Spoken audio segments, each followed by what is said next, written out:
Shikiawa, Mara Dishinakashin. Hello everyone, my name is Mara. I am here to show you how to attach bias tape onto your bandolier bag or anything. You can use this for your fire bag or anything that you require bias tape for. So as you can see, I have completed my beadwork. I've got my pellin on the back, my beadwork. I have my piece of cotton that is the size that I need. I've already cut it out. What I'm going to do is I'm going to take some thread. I've tied a knot or a few knots into the end, and I'm going to do just a straight stitch or basting stitch all the way around my piece close to the edge. And this is going to be covered by the bias tape, but it's going to help hold my layers together. So if you don't know what a basting stitch is, you're just going up and down every so often through your material, and so this is just going to hold your pieces in place. If you want, you can also use some sewing pins to hold it together, or if you've got some little clamps, you can keep those to help hold it in place if you're worried about things moving around. I find sometimes they're more of a nuisance to have them because then the thread keeps getting caught on them. So we're just going to continue this all the way around. Okay, so now I have finished my basting stitch all around all four edges of my beaded piece, and I'm going to show you how to do a triple back stitch just to finish it off. If you don't want to tie a knot, you could have also started with this. So this is just a matter of going in and out in roughly the same place 3 times. And so I'm going through all the layers of material. This is going to be covered, so that doesn't matter. And then I'm going to take my pair of scissors and cut my thread. So the next step will be I'm going to tie another knot in my thread, or a few knots.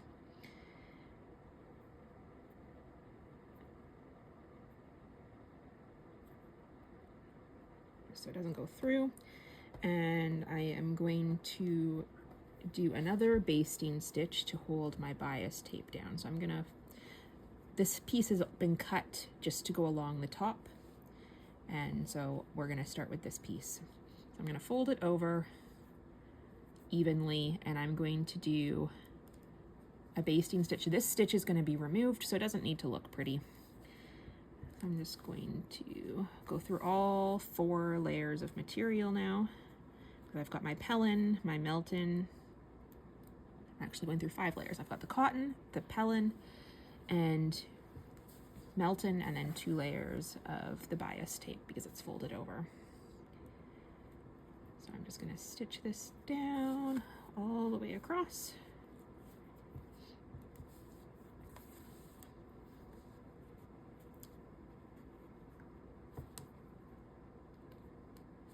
Making sure that it stays even, because if you weren't paying attention and this started folding over the wrong direction, you're going to get over here and now you don't have enough room.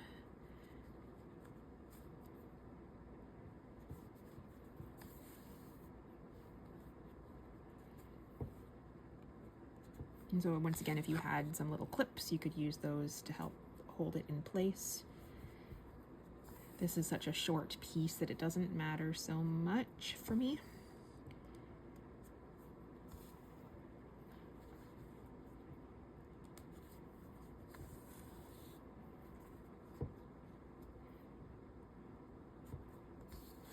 Oops.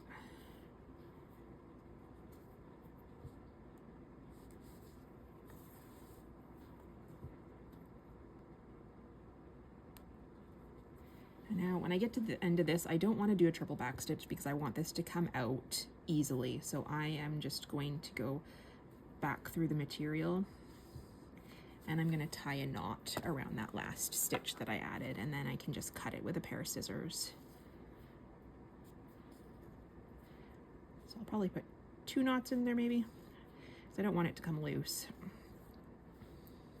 And then I will cut that string again.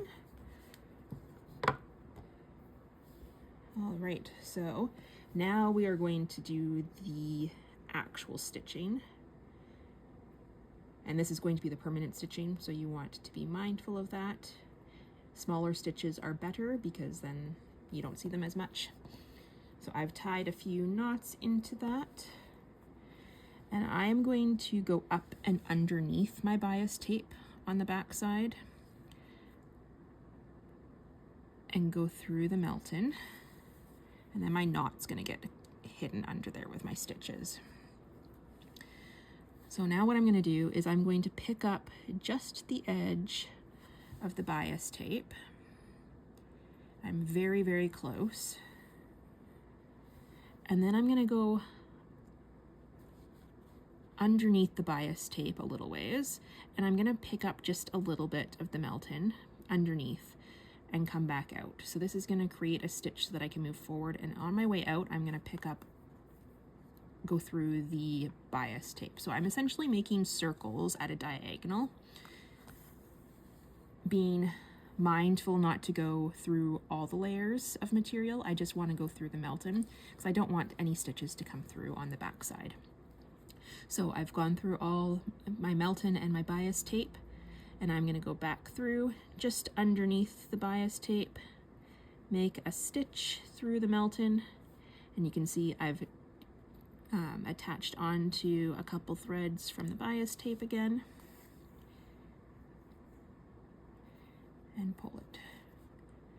So I'm going back into the melt-in and making a stitch come forward towards me through the bias tape. And you can see, hopefully you can see, there is puckering, a little bit of a pucker where each of my stitches is being placed. So once again, into the bias, or into the melt-in, bring my stitch forward, and then through the bias tape. And you're gonna do that all the way to the end. When you get to the other end, you're gonna go through and do the exact same thing on the back side. It's important to do the front side first because this is the side that you can make look the nicest. So if there is any movement of the bias tape, it's hopefully going to be only on the back. This is the side that you're going to see, so you want it to look pretty. So that's why it's important to start with the front side. And then you can continue with the same thread if you have enough. And then when you end up on the other side, you're just going to go straight through all your material and come up on the back side just underneath the bias tape, and then you'll continue the exact same thing all the way across to the other side. Okay, so I've just got a few more stitches to go on the back side. So instead of going through the melt-in and the bias tape, I'm going through the cotton and the bias tape now. But same principle.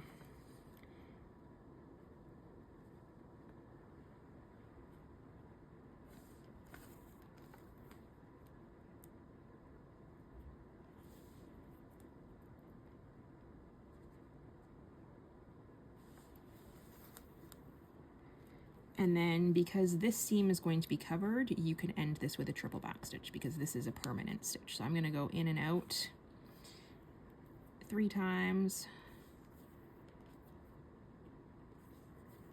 And then I'm going to cut that thread. So you can see I've got all of my stitching done along the front and all the way along the back. Now I'm going to remove the basting stitch that we've put in. So all I'm going to do is pull my stitch out a little ways and cut it, making sure I'm not cutting my bias tape. And then either with your fingers or a needle, you can pull all the stitches out.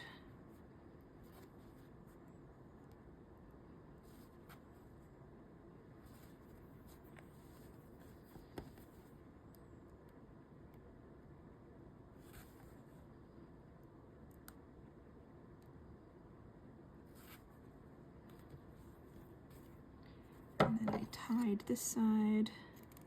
I'm going to snip it.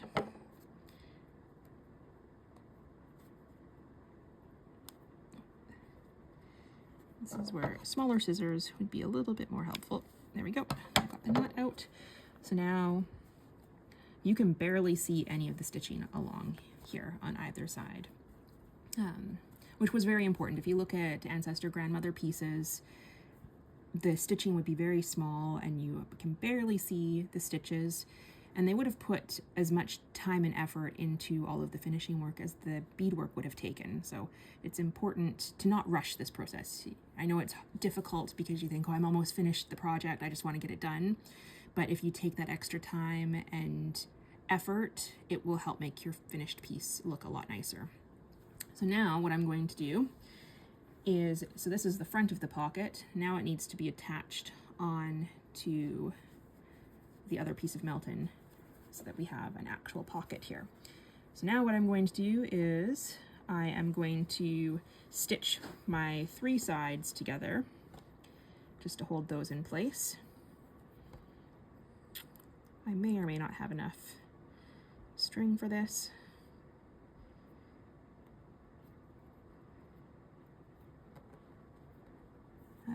But I'll just do that same basting stitch, starting up one side and going all the way down. So these stitches will be staying, but you're going to keep them close to the edge so that they're going to be covered by the bias tape. So make sure that you go through all the layers. Whoops, and I've just pulled the thread off the needle. But you're going to go from the top of your bias tape down to the bottom, across the bottom, and up to the top. Okay, so I have done my basting stitch all the way around the 3 bottoms, so now it's a pocket. Now I've got to attach the rest of the bias tape. So I have pre-cut this, so it's a little bit longer than the 4 sides will be in total because you're going to have to overlap it when you come to the end. So there will be one area where the bias tape meets up, and so they will be over top of each other. So pick an area that you want to start that you don't mind that being. I probably don't want it close to the flower just because your eye is going to be more drawn to there. You're going to see it. It's going to be a little bit more noticeable. So I'm going to maybe start mine over in this bottom corner. And that's where the bias tape is going to eventually meet up at. So just like when we did the top, we are going to do a basting stitch that we will remove just to hold it in place. So I've tied a knot in the end of my thread.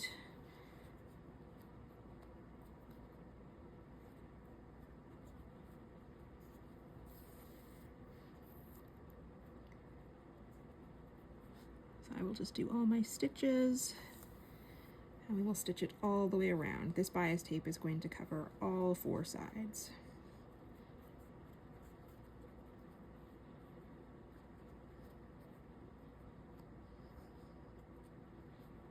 And corners are a little bit trickier.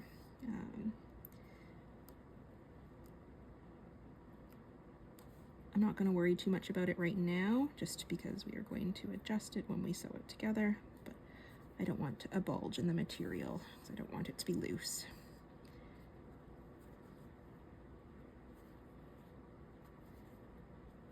I think normally I sew going in the other direction, so this is feeling a little awkward for me.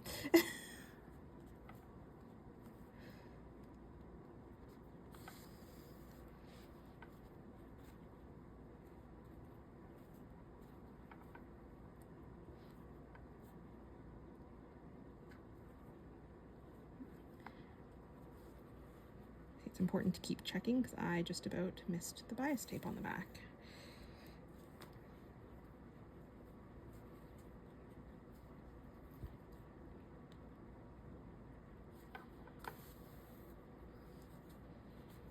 And once again, these stitches don't need to look pretty. We're going to cut them out afterwards, so they won't be here for long.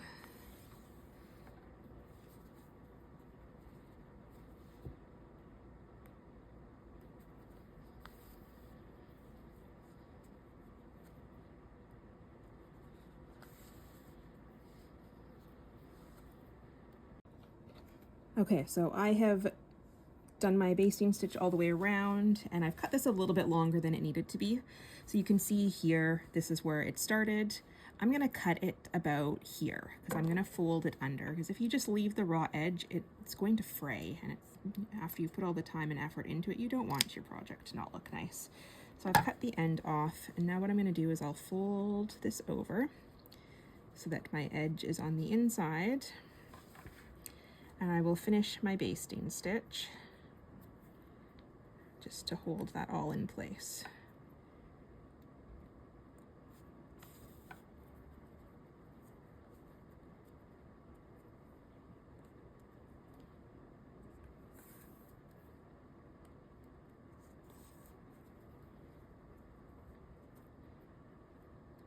I'll do one more stitch, and then I'm gonna tie my knot around the stitch that's there.